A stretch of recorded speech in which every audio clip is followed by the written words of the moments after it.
all of its celebrations are magnificent, at the heart of the pageantry is a simple message: service.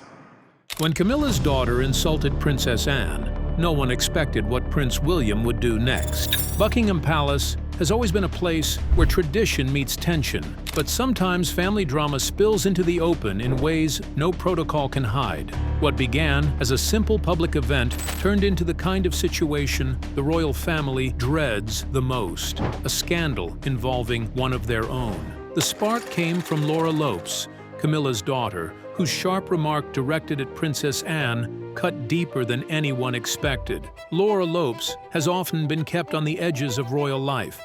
She is not styled as a princess, nor does she appear in the spotlight the way William, Kate, or Anne do. Instead, she lives her life largely as a private citizen, an art curator, and mother of 3. Yet because of her mother's marriage to King Charles, she cannot fully escape the orbit of the monarchy. Her children were even seen during Charles's coronation, serving important roles. This connection means that whenever Laura does step into royal spaces, her words carry a weight she may not always intend. The event in question was a gathering at Windsor Castle, marking one of the Princess Royal's many charity milestones. Princess Anne, who is admired for her tireless work ethic, had recently completed her 20,000th engagement. A staggering number that proved why she is often called the hardest working royal. There's a reason Princess Anne is referred to as the hardest working royal. In addition to being involved with more than 300 charities, she carries out more events than any other royal. The reception brought together close family, senior royals, and a few invited guests. It was meant to be a moment of recognition for Anne's decades of devotion to service, especially her work with Save the Children and her countless international visits. Prince William attended the event in support of his aunt. William has always shown a deep respect for Anne. He recognizes how her no-nonsense attitude and consistency have kept the monarchy grounded, even in turbulent times. For William, Anne represents duty in its purest form. He admired her as a child, watching her compete in equestrian events. And, as an adult, he often leaned on her example when handling his own growing responsibilities. On this day, he expected nothing but admiration for his aunt. Instead, he was blindsided. Laura, who had been invited through her mother's influence, was standing among a small group when she made her remark. She reportedly commented on how Anne's old-fashioned approach to duty was out of touch with modern Britain. She suggested that younger royals like William and Kate had brought a fresher energy, implying that Anne's way belonged to another era. The words were delivered casually, almost as though she were making small talk, but they carried a sting that those around her did not miss.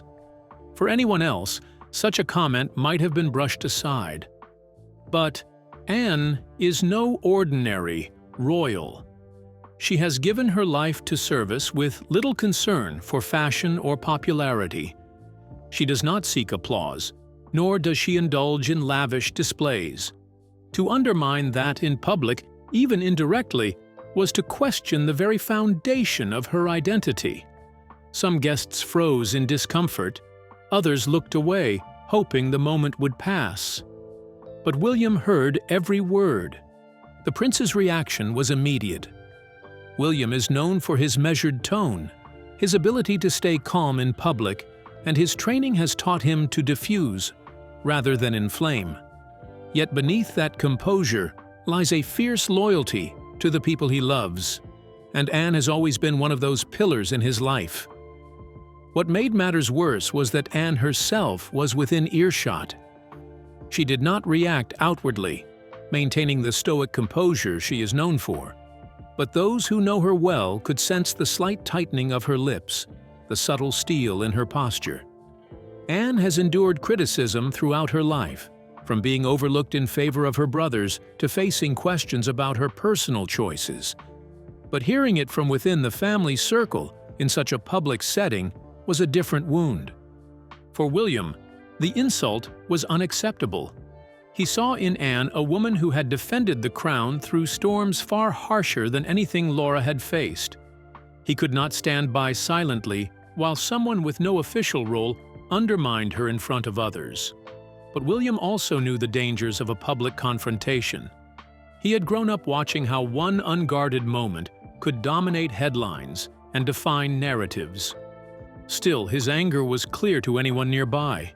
His clenched fists, the sharpness in his gaze, and the way he stepped closer to Laura showed that this was not something he intended to ignore. The tension spread quickly.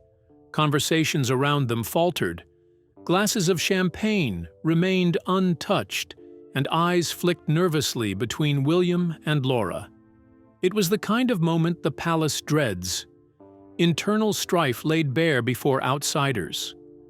And though William did not raise his voice, the silence that followed Laura's words made his fury louder than any outburst could have.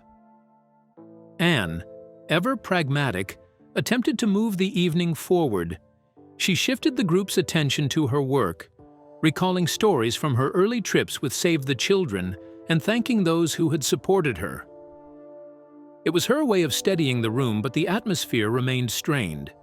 William stayed close by, his protective instincts sharper than ever, determined not to let the insult fade without acknowledgement.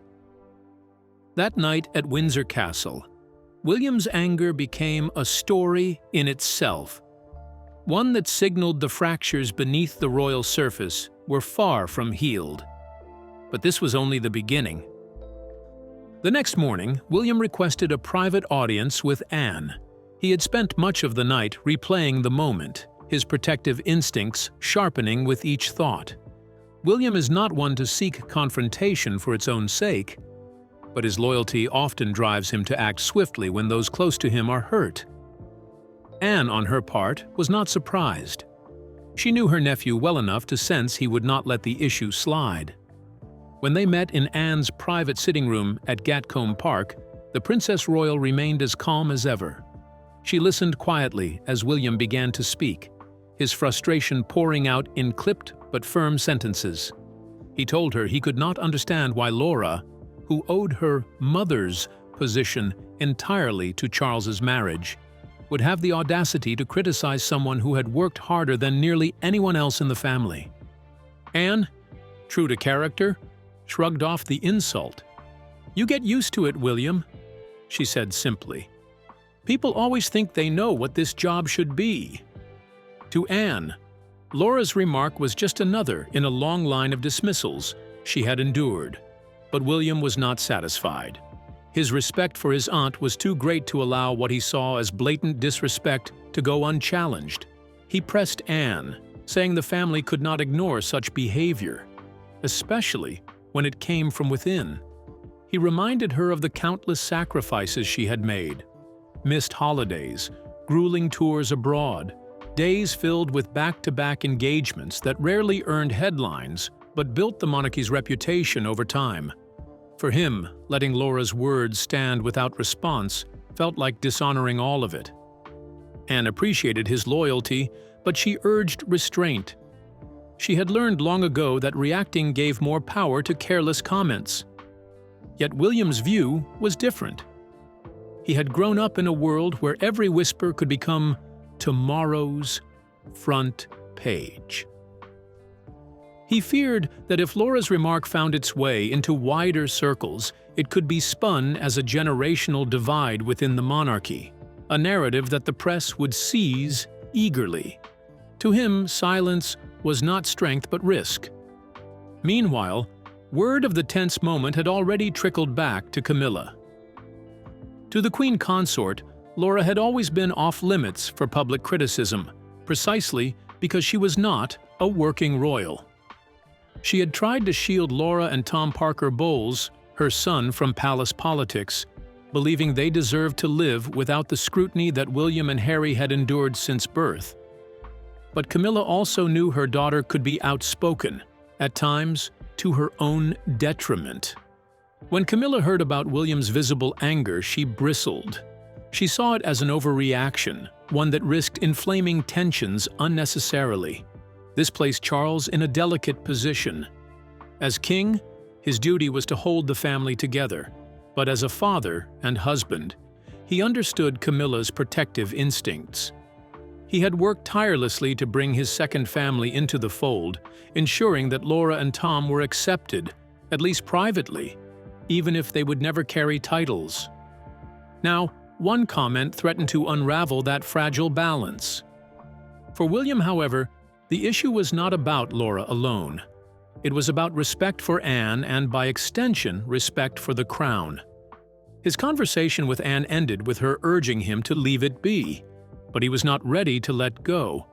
He believed the matter required acknowledgement, if not from Laura herself, then at least from Camilla. That determination set the stage for a deeper rift. William began to distance himself from Camilla in subtle ways, avoiding joint appearances when possible and keeping conversations brief. Those within the palace noticed the chill. For years, William had kept his feelings toward his stepmother largely private, maintaining a polite but cautious relationship. This incident, however, added a layer of frost that even seasoned courtiers could not ignore. To outsiders, everything looked fine, but inside the palace, William stayed angry. Anne stayed calm, Camilla stayed guarded, and the mood in the royal family quietly changed. Informal gatherings grew more careful, with courtiers subtly adjusting seating arrangements and ensuring William and Laura were not placed in close proximity. Charles tried to smooth things over, reminding his son that Laura had not meant her words maliciously. But William remained firm. For him, intent mattered less than impact, and the impact on Anne was clear in his eyes. This tension showed how weak the relationships in the royal family were, and Charles, caught between them, faced yet another test of his ability to keep unity in a family often defined by division. Keep watching, because the tension is far from over. If Anne had handled it alone, the issue might have quietly disappeared. But William wouldn't let it go, and soon the tension spread through the royal family. The first clear sign came at a charity gala held at Clarence House, filled with familiar faces from the worlds of art and culture. Laura Lopes, Camilla's daughter, was there too, as usual. As an experienced art curator, Laura was used to events like this. She was confident, well-dressed, and friendly when speaking about her work. But when William walked in with Catherine, the mood shifted. People felt it. Something was off. Though most guests didn't know why, they could sense the tension in the air. It was clear that something bigger was at play. Laura, seemingly unbothered, carried herself with poise. She chatted animatedly about an upcoming exhibition she was helping organize, laughed with family friends, and posed for photographs. Yet William kept his distance, his expression betraying none of the warmth he often displayed at public events. Catherine, always perceptive, noticed and tried to ease the edges by making polite conversation with Camilla.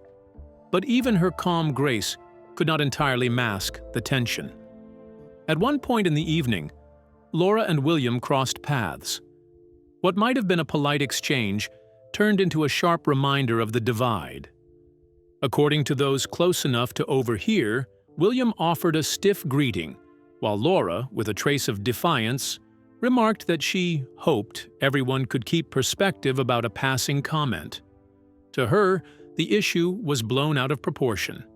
She did not see herself as having insulted Anne in a serious way, but to William, her refusal to acknowledge the hurt confirmed his belief that she lacked respect. This subtle exchange did not escape Camilla's notice. She stepped in quickly, steering Laura away with a protective arm and offering a smile that did little to conceal her irritation. For Camilla, the situation was unfair.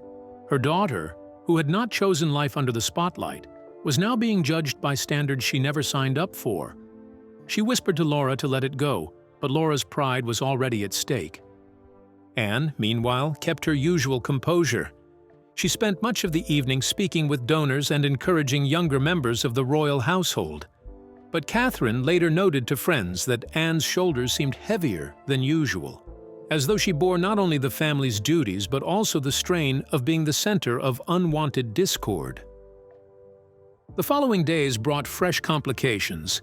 Palace staff, who were often the unseen observers of family dynamics, began to talk. Whispers about William's disapproval, Laura's remark, and Camilla's reaction made their way through the corridors. While the public remained unaware, the private world of the monarchy buzzed with speculation. The risk William had feared, that a single careless comment could balloon into a narrative about division, was inching closer. Charles, sensing the fracture, called for a private family meeting at Buckingham Palace. He wanted matters clarified before they got out of hand. Gathered in a small drawing room away from the grand state chambers, the group sat in uneasy silence. William, Anne, Camilla, and Laura were all present, joined quietly by Catherine, who served as a steadying influence. Charles began with measured words, reminding them that unity was the family's greatest shield. He spoke of the monarchy's delicate place in modern Britain and how even private slights could shake confidence if they ever slipped into the public domain. His tone was calm, but his eyes betrayed his concern. William was the first to respond, stating firmly that the remark about Anne had crossed a line. He spoke with conviction, pointing to his aunt's decades of selfless work and how deeply he admired her. His words carried weight, for everyone in the room knew how much William valued Anne's example. Laura, however, did not retreat. She insisted she had not meant to cause offense and that her words were taken too seriously. She explained that she had been speaking casually, not intending a personal attack. To her, it was baffling that such a remark could cause so much disruption. Anne intervened, trying to bring balance. She acknowledged the sting of the comment, but urged everyone not to let it escalate further. Her voice was steady, reflecting the same resilience she had shown throughout her life. Yet even her attempt at calm could not erase the charged atmosphere. Camilla then spoke, her voice tinged with frustration. She reminded William that her children had deliberately avoided public roles, precisely to prevent this kind of scrutiny. She argued that dragging Laura into palace disputes was unfair, considering she had her own life and career outside the crown. But William pushed back, saying that once remarks were made within the family circle, they held weight regardless of titles or roles. The meeting ended without full resolution. Charles, though he urged reconciliation, could not force agreement. Anne left quietly, as she always did, returning to her work with the unshakable steadiness that defined her. William departed, still dissatisfied, feeling his point had not been truly acknowledged. Laura and Camilla, for their part, left feeling protective and defensive, convinced that Laura had been unfairly singled out. What lingered after that gathering was a deeper divide, subtle but real. The public saw smiles and ceremony, but behind the palace walls, trust had frayed. For William, the issue had grown into a question of principle. For Camilla and Laura, it was about defending their family's dignity. And for Anne, it was yet another burden carried silently as she pressed forward with her duties.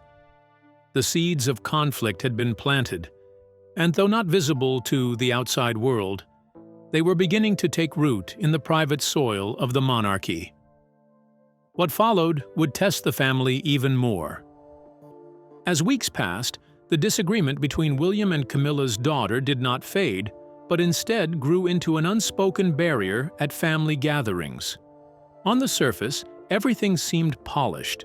Smiles were offered to the cameras, hands were shaken, and speeches were made with the usual formality. But beneath it all, the tension remained, and everyone in the household knew it. William continued to feel that Anne had been treated unfairly. His admiration for her went beyond family loyalty. He saw her as the model of duty. Anne's decades of service, carried out with little desire for attention, had always impressed him. Unlike others who sometimes sought recognition, Anne worked because it was expected, because she believed in it. To William, dismissing her efforts with a thoughtless remark was an insult to everything the monarchy tried to stand for. Anne herself tried to move forward without fuss. She attended her engagements, met with charities, and spent long hours with her horses at Gatcombe Park. If she carried hurt from Laura's words, she did not show it. But those who knew her best noticed small signs: a firmer set to her jaw, a briefer tone in private conversations, a willingness to leave gatherings earlier than usual. These were not dramatic reactions, but they suggested the remark had lodged deeper than she admitted. Meanwhile, Laura remained firm in her view. She believed she had been misunderstood and unfairly judged. Her life had always been carefully kept outside of the royal sphere, yet she found herself pulled into its politics. At exhibitions and cultural events, whispers about her tension with William began to surface. Friends asked careful questions, and though she brushed them off, the embarrassment stung. For someone who had built a career on art and curation, not family drama, this was an unwelcome shadow. Camilla grew increasingly protective. As queen consort, she had worked hard to find her place within the royal structure, balancing her new role with her loyalty to her children. Seeing Laura caught in this storm stirred an instinct in her to shield her daughter from criticism.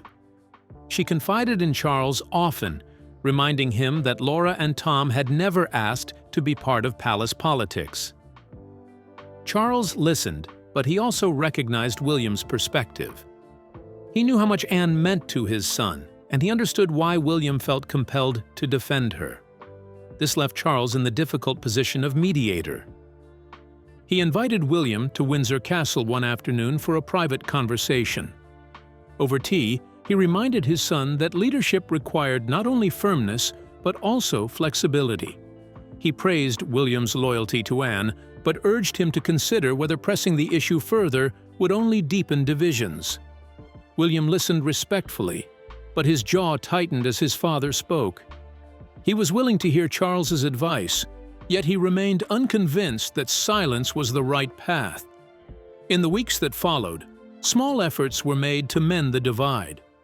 Catherine extended invitations to Laura for gallery viewings and charity dinners, trying to create space for reconciliation. Anne, ever pragmatic, agreed to attend events where Laura would be present, showing no outward sign of grievance. But beneath the surface, the lines had already been drawn. William's coolness toward Laura lingered, and Laura's pride kept her from offering the acknowledgement he sought. The public, as always, remained unaware of the details. They saw the royal family carrying out their duties, presenting a united front. But palace staff knew differently. Seating charts were carefully arranged, schedules subtly altered, and briefings meticulously planned to avoid unwanted encounters. The smooth face of monarchy was maintained, but it came at the cost of constant quiet adjustments behind the scenes. The deeper question became one of precedent. If Laura's remark could stir such reaction, what did it say about the fragile ties that held the family together? William's anger had revealed just how protective he was of Anne, while Camilla's defense of Laura showed the limits of blending two families into one. For Anne, it was another chapter in a life defined by service and endurance, where even within her own family, her work was sometimes undervalued. In the end, no grand resolution came. There were no public apologies, no dramatic reconciliations. Instead, the situation settled into a kind of uneasy truce. William continued to stand close to Anne, watching over her with the same loyalty that had first driven him to act. Laura carried on with her career, focusing on art rather than family politics, but aware that her relationship with William would never be fully repaired. Camilla remained protective. Charles remained the peacemaker, and Anne carried on, just as she always had. The insult that began with a passing remark had grown into something larger. not because of its words alone, but because of what they represented: respect, loyalty, pride, and the fragile balance of a family under constant scrutiny. And while the cameras never caught it, those who lived within the palace walls knew that one evening's comment had left a mark that would not easily fade. What do you think? Was William right to hold firm, or should he have let it pass as Anne suggested? Share your thoughts in the comments below. We'd love to hear them. Remember to like, share, and subscribe for more. Also, click the following video shown on your screen. You will enjoy it.